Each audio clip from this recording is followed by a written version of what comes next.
Welcome back to another sci-fi episode where finances and psychology collide.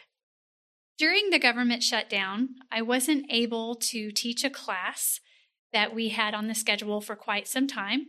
It was on money talks, building financial intimacy with honesty and transparency. So I thought I'd go ahead and bring the Cliff Notes before we even aired or had the live class for this that will now have to be rescheduled into 2026. But even so, I'm really excited about the material for you today because it will examine how we think, feel, and behave with money as it pertains to our relationships with our spouses.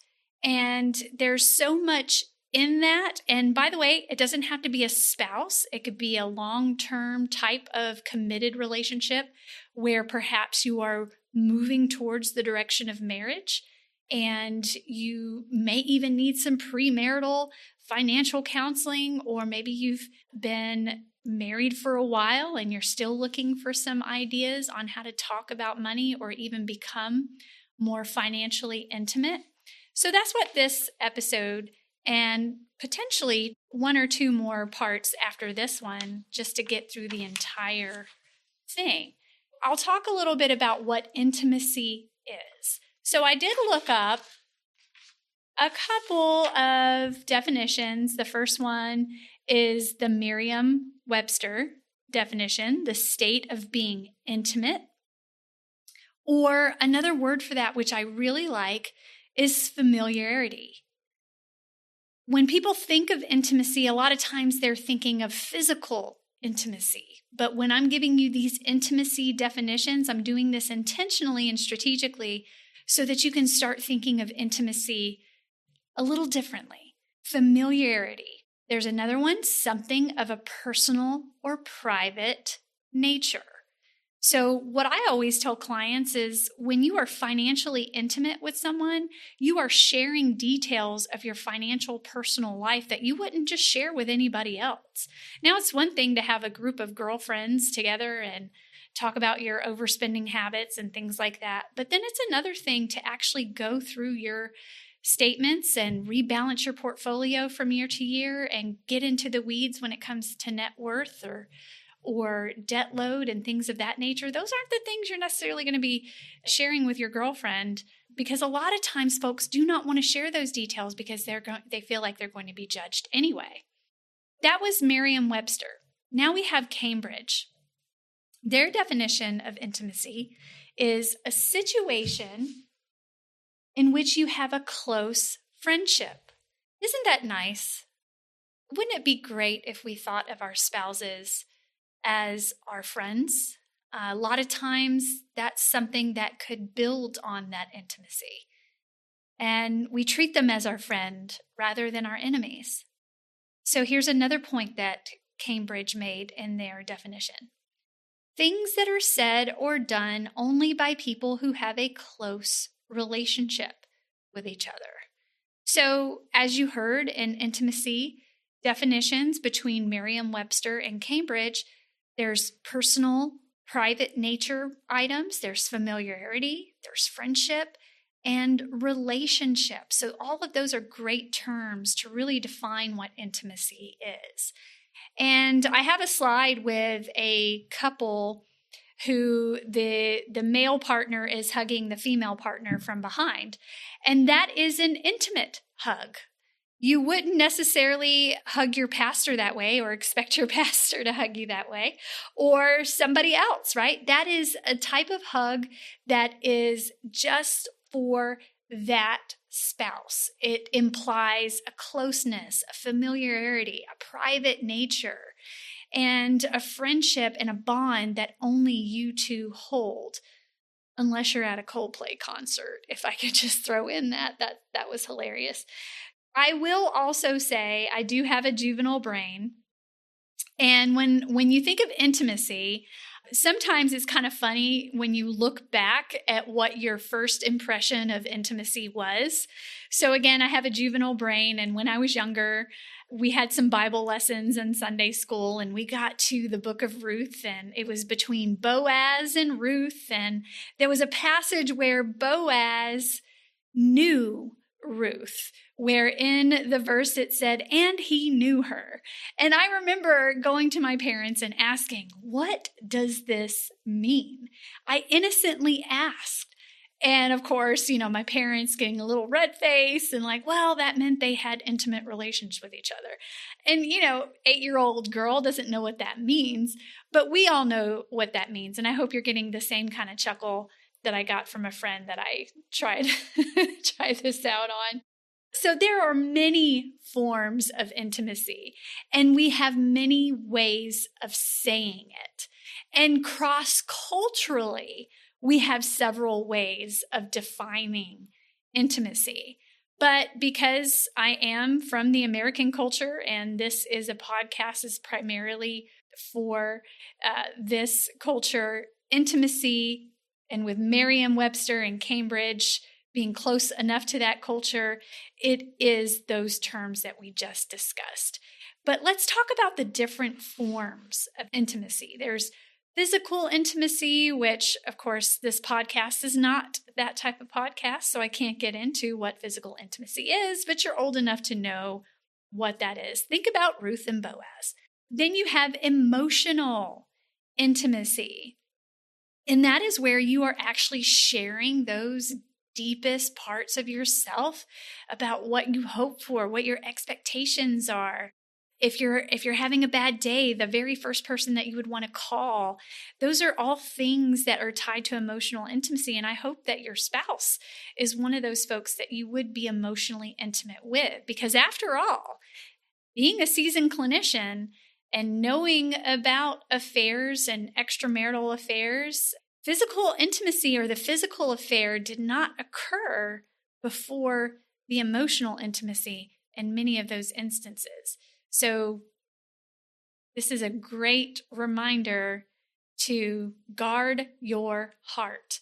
And then there is mental intimacy. And that's where you're just sharing so many of those things that you know about, that you're passionate about, that you care about. Intellectual intimacy is another way to put that. And then there is spiritual intimacy, and talking about those things that are really important to you in regards to that domain as well. I've kind of flipped over a couple of those intimacy forms, but if only you could sense and understand all those different neurochemicals that are being generated through intimacy, no matter what form it is. And yes, it does occur within financial intimacy. Now, some of you listening, you might be thinking, oh, this sounds great, and I wish I had a spouse or a committed relationship where we could become more financially intimate. So I'm just going to go ahead and turn this off right now because I don't want to get my hopes up, or this isn't something that I would be able to attain. Let me just encourage you to listen to the entire episode before you make that choice, because you are not the only one that is struggling with that. So many folks that I see are not communicating about their finances, and there is a lack of intimacy amongst my clientele. So again, you are not the only one. You are not alone, but listen to the remainder so that you can get some ideas and maybe even be validated with what you're hearing as well, so that you don't give up too easily. Now, here's one last preface before I jump into the topic of financial intimacy. I want you to know that we just said there are several forms of intimacy. And usually people are thinking physical intimacy, but we've just covered several forms. So I wanted to remind you of that before I say this. Financial intimacy is not just something to be experienced with your spouse. Financial intimacy should also be reserved for your children. It used to be that parents would dare not share the family finances with their kids. It doesn't pertain to them. They're not old enough to understand. But here's my stance on that. How else are your children going to receive the financial information and education that they need? They're not getting it in middle school. They may or may not get some financial literacy training in high school. It depends on the actual school. It depends on the state. It depends on the curriculum. It depends on several different factors. So I'll share an example. My husband and I were rebalancing our portfolio not too long ago. And my oldest daughter, who is 16, overheard what our net worth was because I got excited about it. We had grown in the past year. I mean, obviously you want to see that growth year after year, but it was exciting to see a particular number jump exponentially. And so, we were just kind of high-fiving each other and I said the number out loud and my daughter comes in, she said, "What? Through this government shutdown, you had us pinch pennies and prioritize what we're spending our money on, but you have that in your account." So instead of telling her to mind her business and walk away, I invited her into the discussion. And I'm not saying that I deserve a pat on the back because of this. I'm just encouraging you as parents that there is room to create financial intimacy with your children. And by the way, you can listen to the episodes on this podcast of the book reviews that I've done for Personal Finance for Teens 101. And if you are a Team Redstone member, you can listen to the podcast and then give me a call and tell me that you've listened to that episode, and I will happily give you a copy of that book as long as supplies last, 256-876-6299. And the same with the Talk About Money, a book review for young adults. So that's a way to build financial intimacy with your children, is to give them and impart upon them that information. So back to my daughter. So I invited her into the conversation and told her it was a teachable moment. And so I highlighted for her, even though you heard this number, only this amount is actually available to us now. And this is liquidatable cash. This is something that we have access to. This area is something that we could also access, but it could possibly take several days to actually get that. And we don't necessarily want to touch that because it's doing a job for us in the markets. And then I talked about that huge portion, which is our retirement, and said, we will not even be able to touch this until we're 59 and a half unless we want to be penalized and all that kind of stuff. So that was a teachable moment, and it was educational for her. And it was something for her to get excited about as well. And kind of putting that information that she's heard us talk about before, like, now I get it. Now I understand what true net worth is. It's not just my cell phone that I have available to me. It's not just my car. It's all of these things included. So make sure that you are including your child in age-appropriate financial discussions. There's nothing wrong with that. So let's get into the couple's financial intimacy.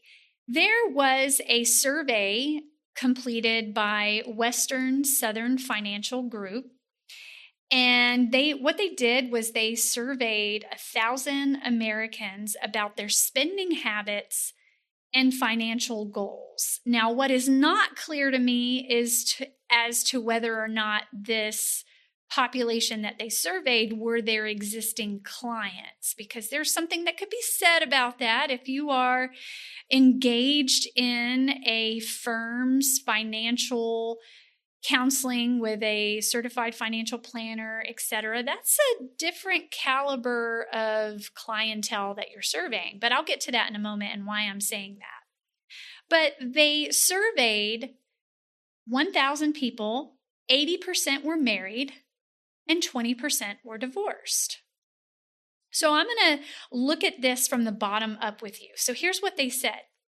These are financial topics that couples delay discussing until after marriage.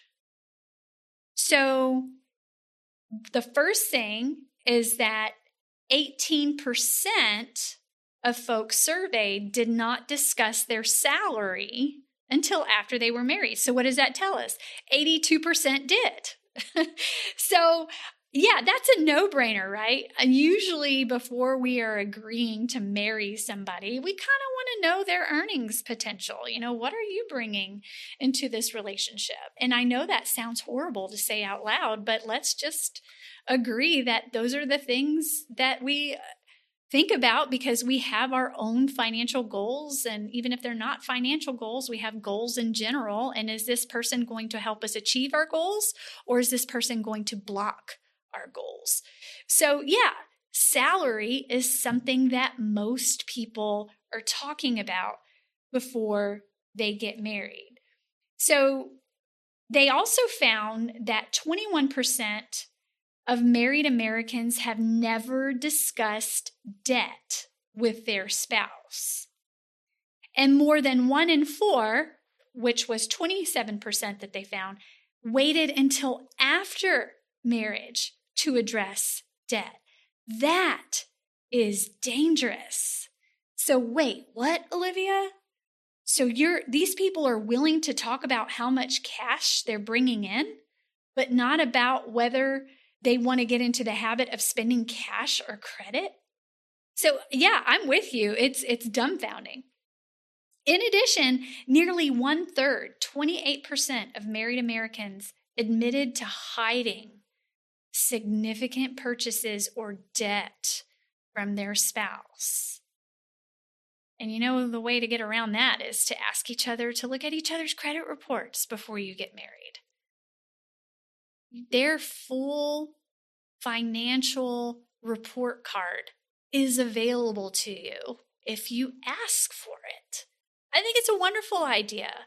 You've probably heard me say that on a different episode in any one of these episodes, that asking your spouse to see that credit report before you even tie the knot is a very healthy thing, and it does not imply trust issues.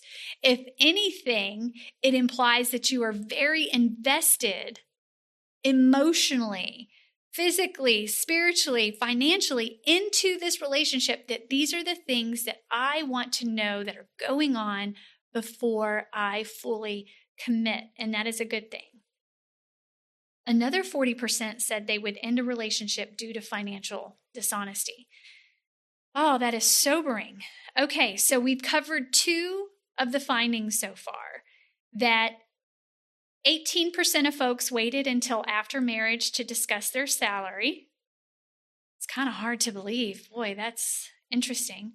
Then you had 27%, which is, again, 1 in 4, or roughly, who did not talk about debt at all until after marriage. Boy, what a shocker that will be for some of those folks. And then you had 32% who didn't talk about spending habits until after marriage.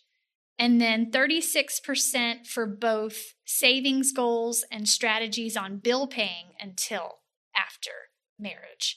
Now, there are 6 more categories that are nearly half and half, where half discussed it prior to marriage and then half did not discuss it until after marriage. Let me make sure I said that correctly. Half discussed it before marriage, and the other half waited to discuss it until after marriage. Last will and testament, that's estate planning. That's not shocking to me because a lot of folks seem to be fearful of that for some reason. But they didn't talk about that. They didn't talk about investments or buying property together. That one is shocking for me because usually people are talking about the 2.5 kids with a white picket fence implying that it's a yard that you own, right? With being so home ownership or property. Then you have joint checking account. Are we going to compile our money or are we going to keep it separate? Only 51% of folks talked about that before marriage. And then here are the big ones.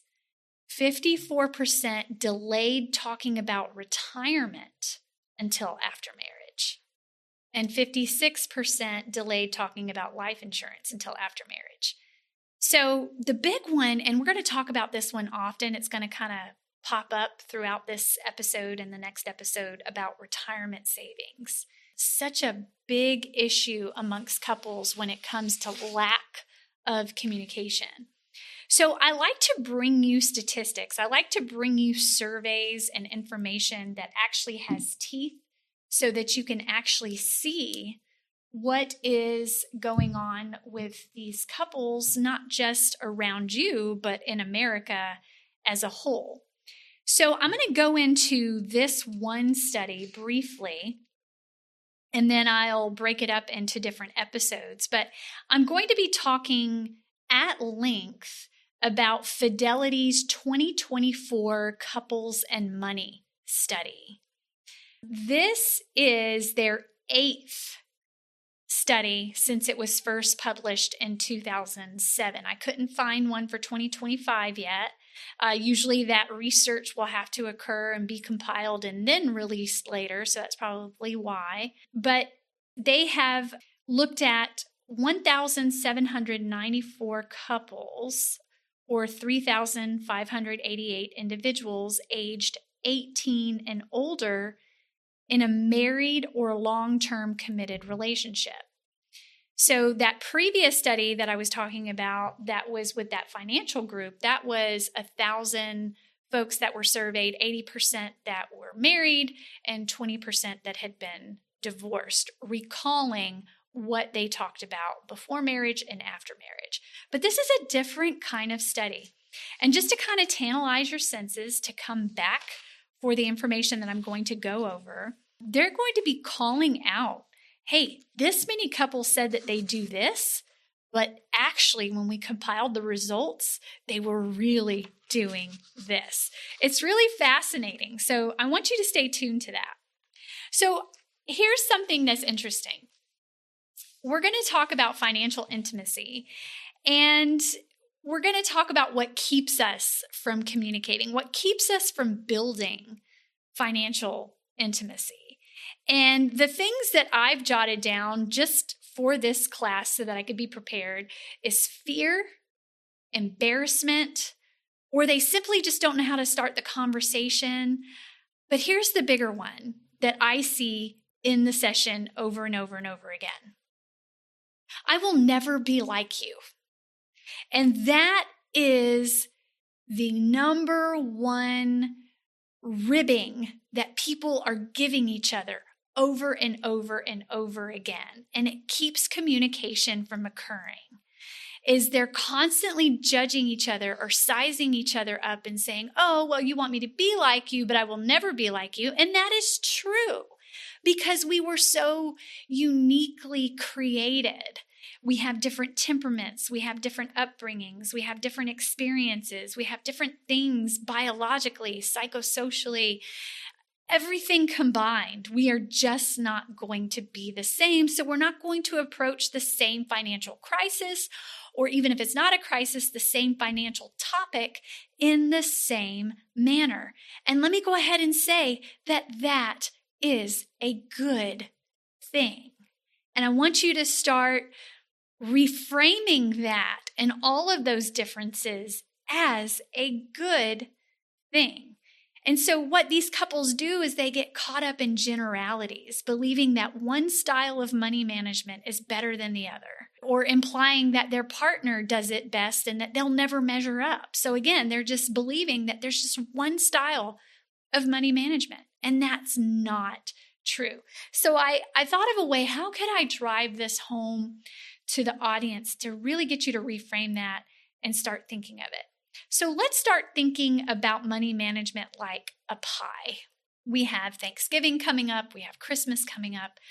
We got pecan pie, apple pie, chocolate pie, my personal favorite, and sweet potato pie, just to name 4, because I'm kind of going into the different temperaments, and consistently through research and what has been presented regarding temperament, it's usually 4 different styles.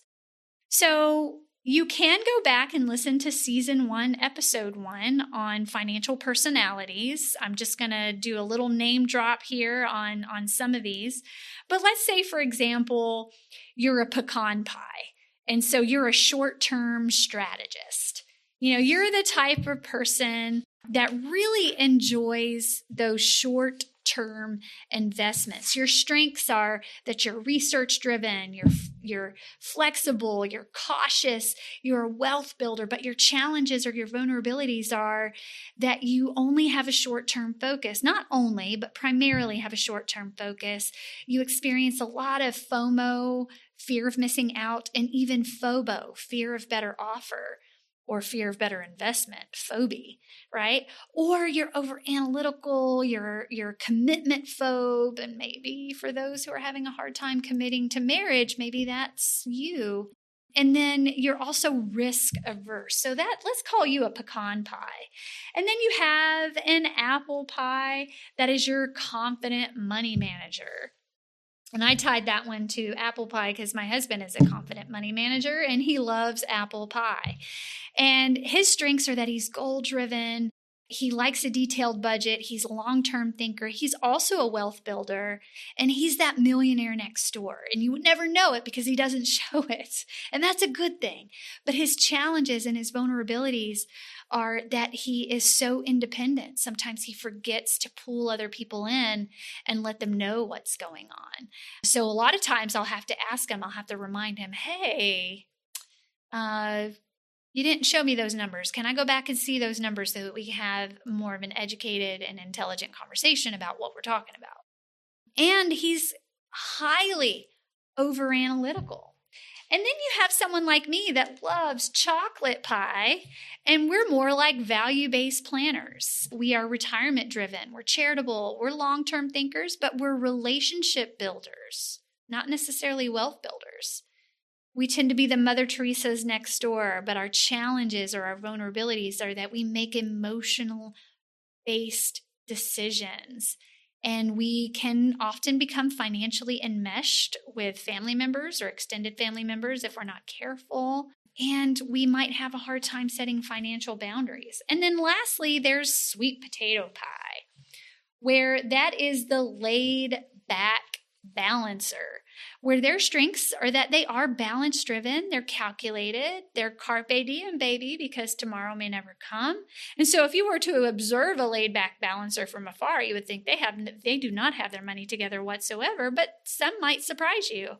But they tend to be charitable, but that also comes with some challenges as well and some vulnerabilities. They tend to be list averse, not risk averse, but they lack organizational skills many times. They're usually all heart when it comes to decision making.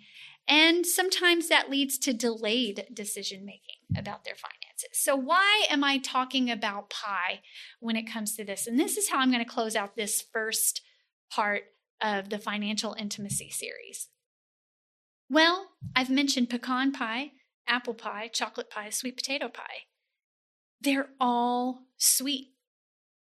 They're all nice. They're all good. Now, you may have a favorite. Maybe you don't like pecans and you wouldn't say that that's a good pie, but it's still sweet. So it's the same thing with how we deal with our spouses or our committed relationships where we know we're going to be getting married soon. A lot of times we would say, hey, why can't you be more like me? Or I can't be more like you. Maybe think of it from a pie perspective. Each one of you has a very specific set of ingredients, but each one is collectively delicious and good and sweet. And so there are going to be some things that you don't, maybe you like the congealed stuff of the pecan pie, but then would go out and pick out all the pecans. I have a cousin like that. That is the favorite pie, but spends a lot of time just picking everything off the top so that she can enjoy the actual pie. So that's how money management is between us. We are going to be different, but we all bring sweet ingredients to the table.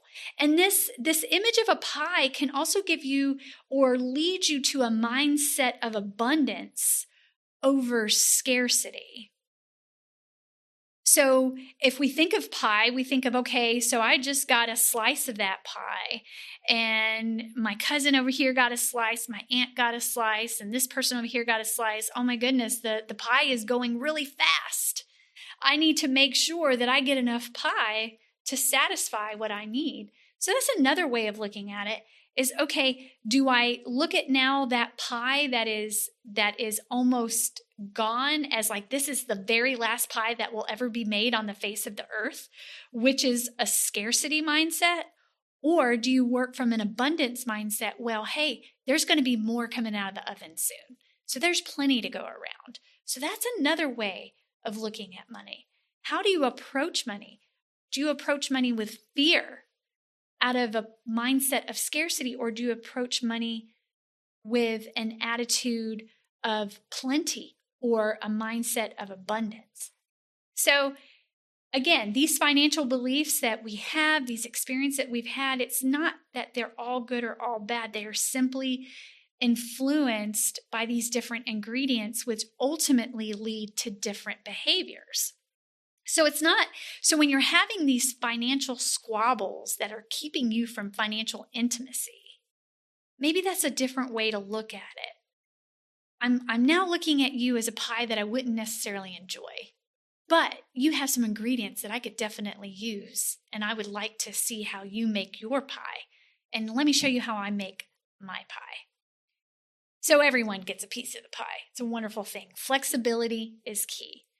So join me again in the next episode. We'll go into that Fidelity 2024 research study, and hopefully you'll gather some more information to ultimately increase your financial intimacy. And remember to rate and review us wherever you listen.